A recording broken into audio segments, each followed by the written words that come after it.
Hello, students. Now we understand what are the various types of market. I already told you B2B market, B2C market, and C2C market. So why these markets are available and why they play a major role in the business of country as well as the overall economy of the country. Now, to understand each and every type of market, I will share with you note.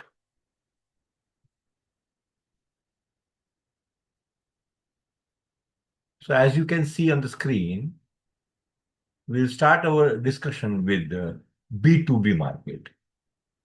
As the name suggests, B2B means business to business.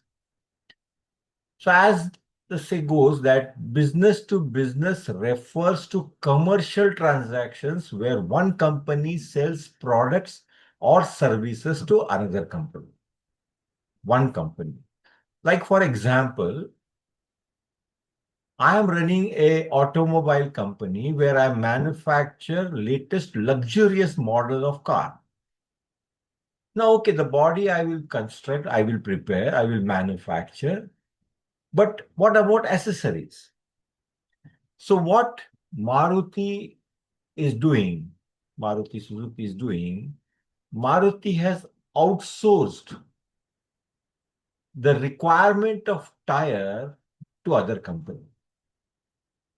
So when you buy a Maruti car, you will find that the car tire will belong to either JK or Apollo or MRF, some other company. The reason why this B2B market is flourishing is that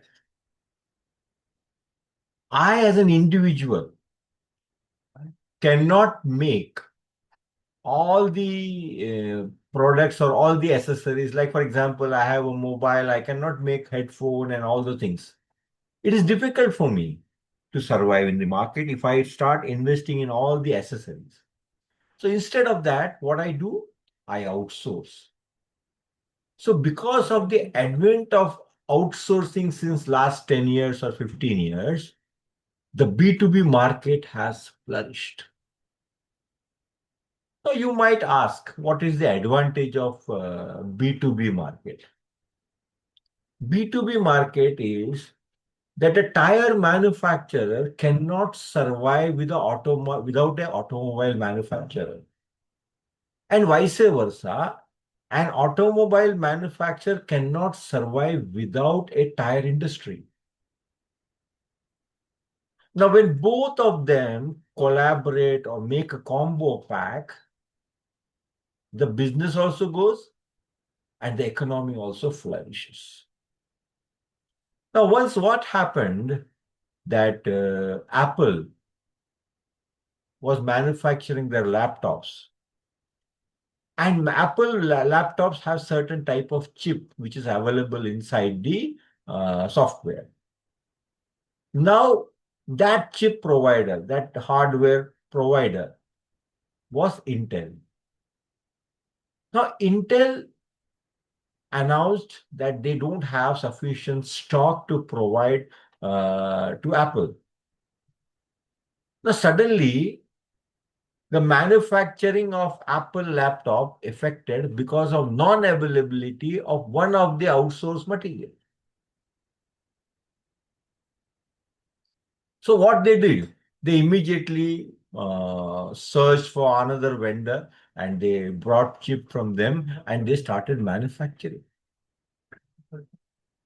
So that is the advantage in B2B, that if certain company is not able to respond, you can rely on other because options are there. As in consumer products option are there, FMCGs. Similarly, in business to business transactions also, options are there. For example, I again come to Amul. Now, what Amul does? Amul is a dairy company, like they manufacture milk, they manufacture cheese, paneer, all dairy products. Now, as per the business model of Amul procures milk from all over Gujarat in one place called as Anand. Anand is a place. It is called Amul full form is Anand Milk Manufacturing Union Limited. It's like that. So Anand is a place where all the milk is collected and then it is processed. Every day, students, every day this process goes on in Anand. And every day. Now imagine that suddenly when there is shortage of milk production in, say, in and around Anand, Amul will suffer a lot. So in B2B, the business might be easier. It will be a big transaction, but always keep a backup because when the raw material will be diminishing, you don't know. So add on your customers, go on adding your vendors so that you can survive. Further, B2B relationships are crucial for many industries, including manufacturing, where businesses rely on other business for raw materials. As I said, components. You cannot survive if the component manufacturer is not able to supply on time. A time comes when he is not ready to supply and your business will suffer. So to avoid any hiccups in manufacturing, always have a B2B relationship forever. When, whose, in what fashion the service will be required, you don't know. So the B2B transaction is business to business. It falls under four basic categories. One is a producer. For example, I am producing orange juice. So with whom I will contact? Obviously, a person who is having an orange garden. Reseller, B2B, reseller. Like, for example, Maruti, when I return my old vehicle to Maruti, it goes to a company called as True Value. True Value, it doesn't sell to the direct to the customer. It sells to some second-hand car vendor or something else. So reseller, government. I told you an example where railway requires to manufacture train compartments, and they buy steel from Steel Authority of India Limited. So what is happening? Government to government, B2B. Then institutions like our college. Now, if I want to buy books, what I do? I contact a book vendor, like for example, Oxford, maybe Himalayan Publishing House, and I have a tie-up where B2B transaction takes place. So is it not exciting B2B market? Now you might think how B2B market flourishes.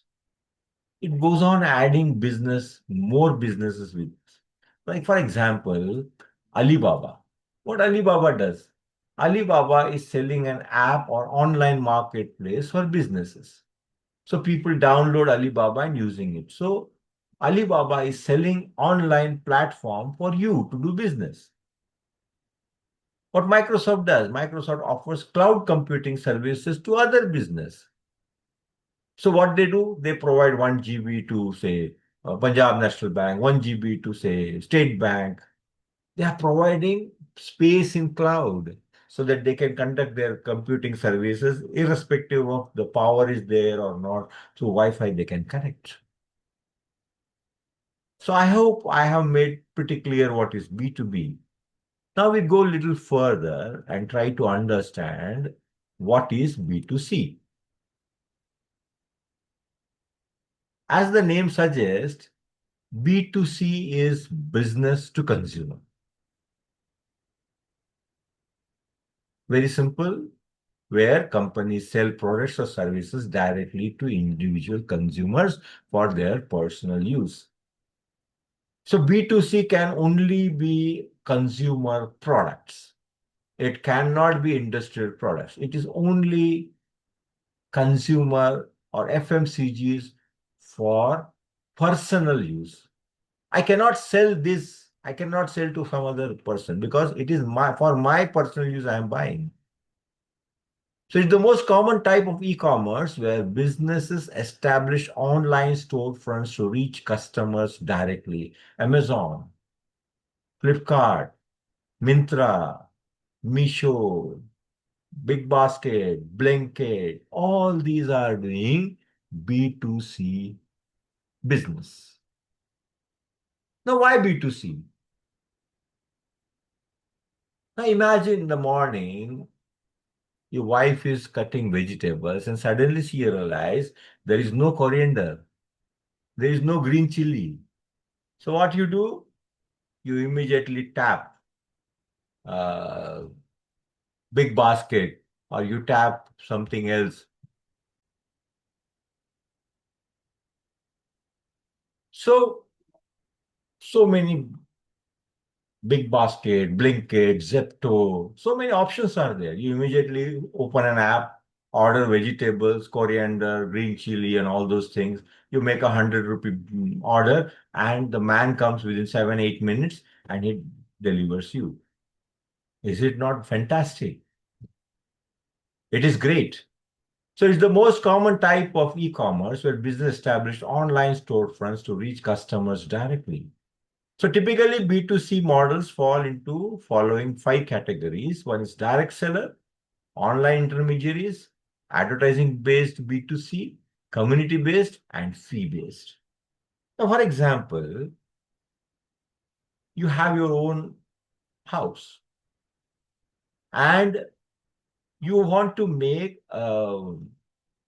agreement, rent agreement with your person who has taken your house on rent. Now, there is a website where you can have an agreement, rent agreement, and you have to pay 100 rupees or 200 rupees. So, what is that? It is a fee-based app where you can make your rent agreement without getting involved in any legal activities. It is a prescribed legal activity where you pay the fees and get the rental agreement. Another PAN card you have to apply. You can apply for income tax return. All are fee-based. You have to pay them. You have to pay them. Otherwise, you cannot survive. So this is also B2C. A business is there and it is providing customer service with a fee. So the most frequently occurring is the direct seller model where I talked about Amazon, Flipkart, direct selling from company directly to the consumers. So here examples, I have already told Amazon, Flipkart, brick and mortar stores like Walmart, Uber, and Netflix also is a B2C. So I hope I have made pretty clear what is B2B and B2C. Now we come to the last part that is C2C, customer to customer. Market provide a way to allow customers to interact with each other. Now students, as you know, the market is flourishing, the business is flourishing. Now there is a big segment of cloud kitchen. Now, what is this cloud kitchen? Cloud kitchen is a place where a common man, anybody in the world, can cook some favorite dishes, make an app, put pictures of those dishes on the app, and get orders from consumers. So I am also a consumer, you are also a consumer. So customer to customer, individual to individual. I am selling, you are buying. Now, as you see, Facebook runs live people who are selling their garments, who are selling their cosmetics, who are selling their jewelries, all are online. So Facebook is providing a marketplace where a customer can sell their products to another customer. It's easier now. Earlier, people used to go door to door and sell their saris and sell their dress materials, pickles, and so many things. But now there is a place. there is space where I can do my business. Now, what are the characteristics of C2C? Individuals buy and sell directly from each other. There is no legal hassle. There is no customer interaction. There is no legal cases against you. Damages get return it, you will get another one. It's basically the relation between consumer, and nobody's involved around the world. So, in other words, you are avoiding legal hassles, you are avoiding external activities. Another characteristic of C2C is that it's an online marketplace where you can buy a product, you can make payments, and you can communicate also. The chatting facility is there between buyer and seller. And students, I have seen it. It's wonderful how you connect with people, how you create relationship. So indirectly, through C2C marketing, through Facebook, I am getting closer to my customer. CRM activity automatically happens when I'm selling my product. The very important characteristic of C2C, there is no retailer. So once you avoid retailers, manufacturers, intermediaries, it is one-to-one. I was seeing a live and I asked the seller, can I get it on EMI? It was a 3,000 rupee product. So he said that you can give me in 5 easy installment. So immediately 600 rupees I paid and I bought the product. But students, imagine if I don't pay the remaining, what happens? So little bit risk. C2C, little bit risk is there. Secondly, last point, last characteristic of C2C, price you can determine as per the market demand. Here you are not competing with anybody. You are living on your own. So this is what is C2C. So I discussed B2B, I discussed B2C, and I discussed C2C also. So that finishes our first unit of marketing management. Hope all your concepts have been clear. To summarize whatever we have discussed, we started our unit by understanding what is a product, what is a service, and the types of market. We also tried to understand what are consumer goods and what are industrial goods. We differentiated between both. Then we entered little bit on the service marketing part where I talked about service, what is service, where you might find service, and why it has to be marketed. I also told about the characteristics of service marketing like intangibility, perishability, vulnerability, inseparability. So the characteristics also were discussed. And at the end, what we did, we understood what is B2B market, what is B2C, and C2C. So, in all, a brief introduction of marketing management through which you have a small growth as far as understanding marketing is concerned. We will enter the second unit later on. See you. Have a nice day. And thank you very much.